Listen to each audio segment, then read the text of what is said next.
What would you do if John Wayne walked into your wedding and whispered something in your ear that made you collapse to your knees?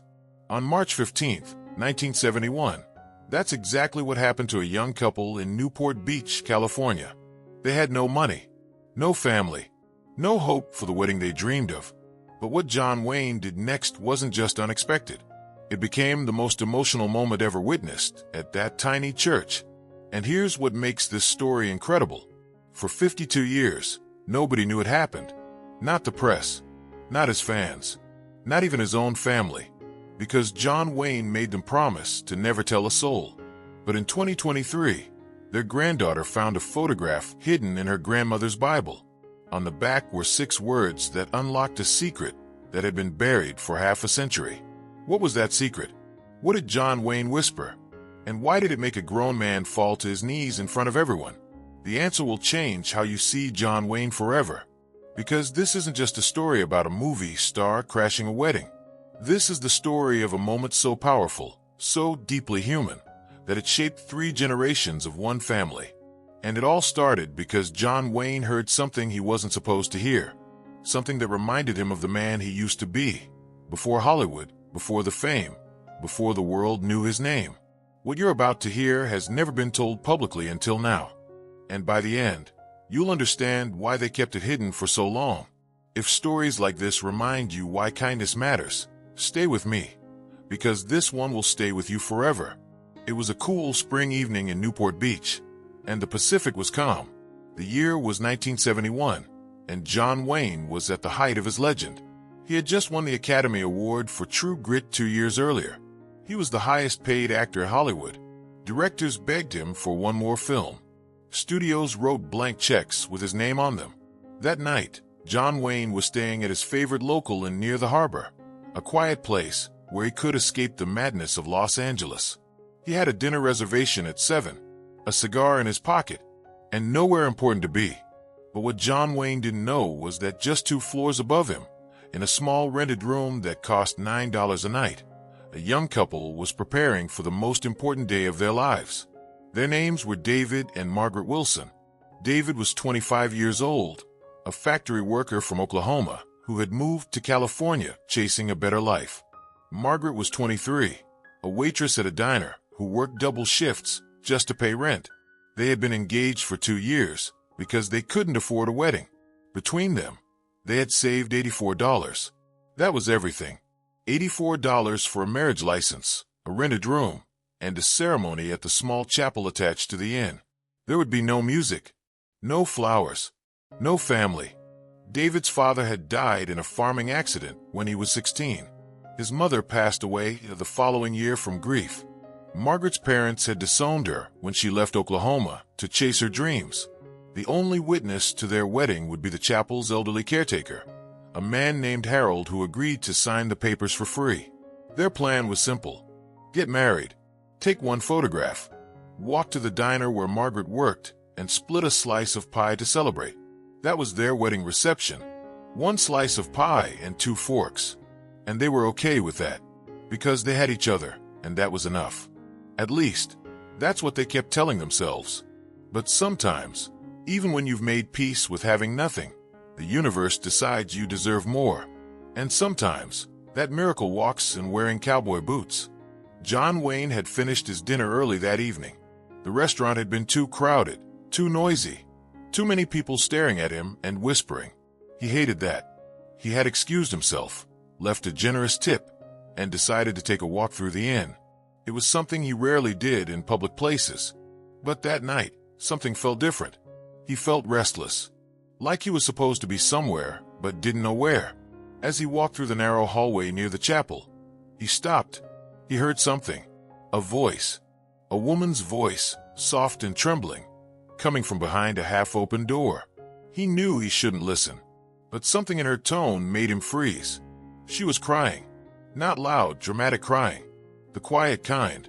The kind that comes from deep disappointment, from dreams that didn't come true, from accepting less than you hoped for. John Wayne stepped closer. Through the crack in the door, he saw them. A young woman in a plain white dress that was clearly homemade. The stitching was uneven. The fabric was cheap. but she wore it like it was made of silk. Next to her stood a young man in a borrowed suit that was 2 sizes too big. His shoes were scuffed, his tie was crooked, and his eyes were filled with shame. The woman reached up and touched his face, and then she said the words that stopped John Wayne's heart. "It's okay, David. I don't need music. I don't need flowers. I don't need any of that. I just need you. You're my whole world. That's enough. You're enough." The young man's voice cracked when he responded. "I wanted to give you everything, Maggie. I'm sorry. I'm so sorry." John Wayne didn't move. He couldn't, because in that moment, he wasn't John Wayne anymore. He was Marion Morrison, a poor kid from Iowa whose father had failed at every job he ever had. He was the boy who watched his mother cry over unpaid bills. He was the young man who once promised a girl he loved that he would give her the world, only to realize he had nothing to offer. That was 40 years ago. But standing in that hallway, listening to 2 strangers who had nothing but each other, it felt like yesterday. And that's when John Wayne made a decision that would remain secret for over 5 decades. A decision that started with him pushing open that door. What happened next changed 4 lives forever, and it began with just 5 words. John Wayne pushed open the door and stepped inside. David and Margaret turned around, startled. For a moment, they didn't recognize him. Their eyes were too filled with tears, their hearts too heavy with emotion. But then Margaret gasped. Her hand flew to her mouth. David's face went pale. Standing in front of them, in that tiny room with peeling wallpaper and a flickering light bulb, was the most famous man in America. John Wayne smiled. Not his movie star smile. Something softer. Something real. He spoke quietly. "I'm sorry to interrupt, folks. I was walking by, and I couldn't help but hear what you said." Margaret couldn't speak. David stammered. "Mr. Wayne, we didn't mean to disturb anyone. We were just..." John Wayne held up his hand. "You didn't disturb me, son. You reminded me of something I forgot a long time ago." He looked at Margaret's homemade dress, at David's borrowed suit, at the empty room with no flowers, no music, no family. Then he looked back at David. "You're getting married today?" David nodded, embarrassed. "Yes, sir. In about 20 minutes. Just us and the caretaker." John Wayne was quiet for a moment. Then he said something that made Margaret start crying again. "I grew up with nothing. My father couldn't hold a job. My mother worked herself to the bone. I remember being a young man, standing in front of a girl I loved, wishing I could give her the world, but knowing I couldn't even afford a decent meal." He paused. "I know exactly how you feel right now. And I want you to know something. What you have, what you two have for each other, that's worth more than any fancy wedding, more than any expensive ring, more than anything money can buy." David's eyes were wet. Margaret was trembling. But John Wayne wasn't finished. He reached into his pocket and pulled out a small silver pocket watch. It was old, worn, scratched from decades of use. He pressed it into David's hand.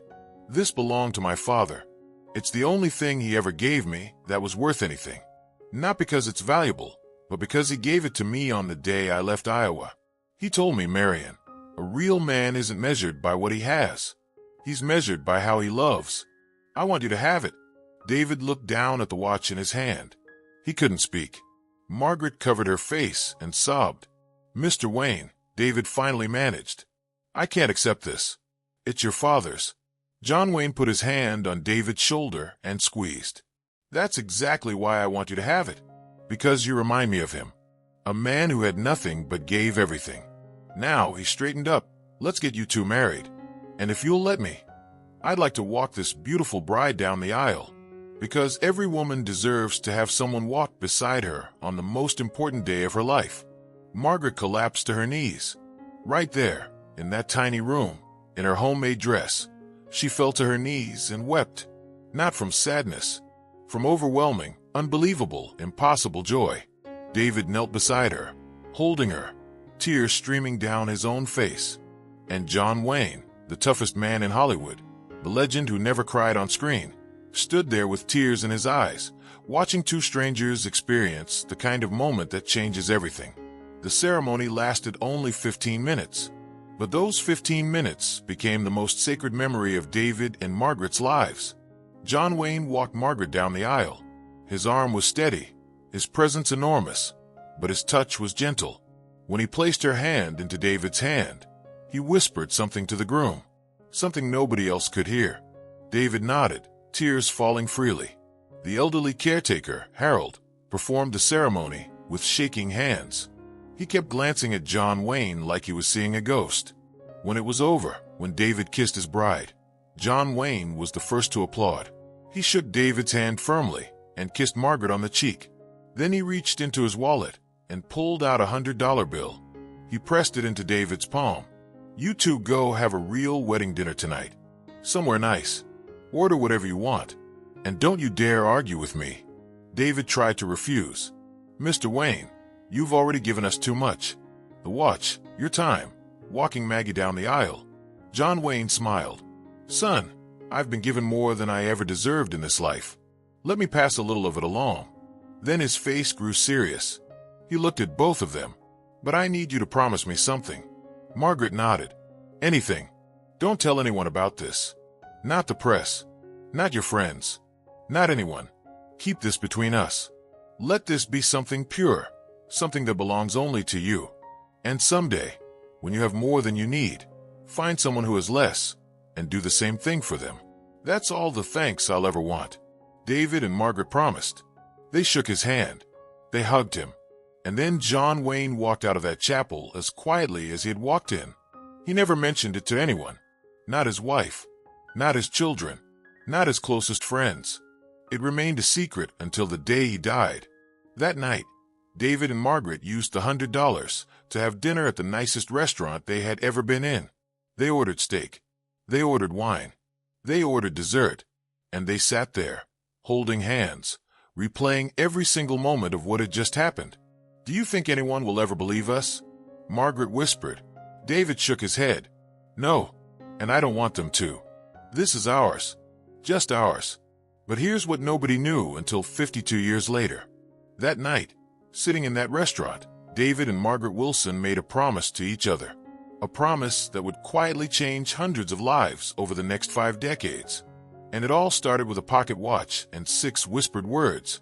For 52 years, David and Margaret Wilson kept their promise. They never told a soul about what happened that day. Not their children, not their grandchildren, not their closest friends. But they lived it. Every single day, they lived it. They became known in their small Ohio town as the couple who helped everyone. They paid for strangers' groceries.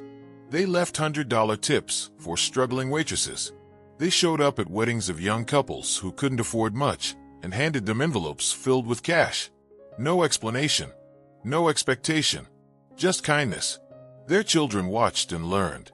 Their grandchildren followed the same path. 3 generations, shaped by a secret nobody understood. Then, in March 2023, Margaret passed away peacefully at 94 years old. David had died 2 years earlier. While cleaning out her grandmother's belongings, their granddaughter Emily found something hidden inside Margaret's worn leather Bible. It was a photograph, black and white, faded, wrinkled at the edges. In the photo, a young bride in a homemade dress stood next to a groom in a borrowed suit. And between them, with his arm around them both, stood John Wayne. Emily turned the photograph over. On the back, in her grandmother's handwriting, were 6 words. "The day Duke saved our souls." Emily's hands trembled. She called her mother. Her mother called her siblings. Within hours, the entire family gathered to hear the story for the first time. The story that Margaret had written down in a letter, sealed in an envelope, tucked behind the photograph. The letter explained everything. The tiny chapel, the homemade dress, the borrowed suit, the pocket watch, the $100 bill, and the promise they made to John Wayne, the promise to never tell, and the promise to spend their lives giving what they had received. By the end, everyone was in tears. Emily posted the photograph on social media the next day. Within 48 hours, it had been seen by over 2 million people. News outlets picked up the story. Historians verified the details. Former staff members from the Newport Beach and came forward with their own memories of that night. One elderly woman, now 91, had been a housekeeper at the inn in 1971. She remembered seeing John Wayne walking out of chapel with tears in his eyes. I asked him if he was okay. She said. He just smiled and told me. I just remembered who I was before all this. I never understood what he meant. Now I do. The pocket watch that John Wayne gave David that night still exists. It sits in a glass case in Emily's living room. She plans to pass it down to her own children someday, along with the story of what it represents. In her letter, Margaret wrote something that Emily reads every single day. John Wayne didn't just walk me down the aisle. He walked us into a different life. He showed us that kindness doesn't need an audience, that generosity doesn't need recognition, that sometimes the most powerful thing you can do is show up for a stranger and ask for nothing in return. We spent 52 years trying to be worthy of that moment. I hope it made him proud.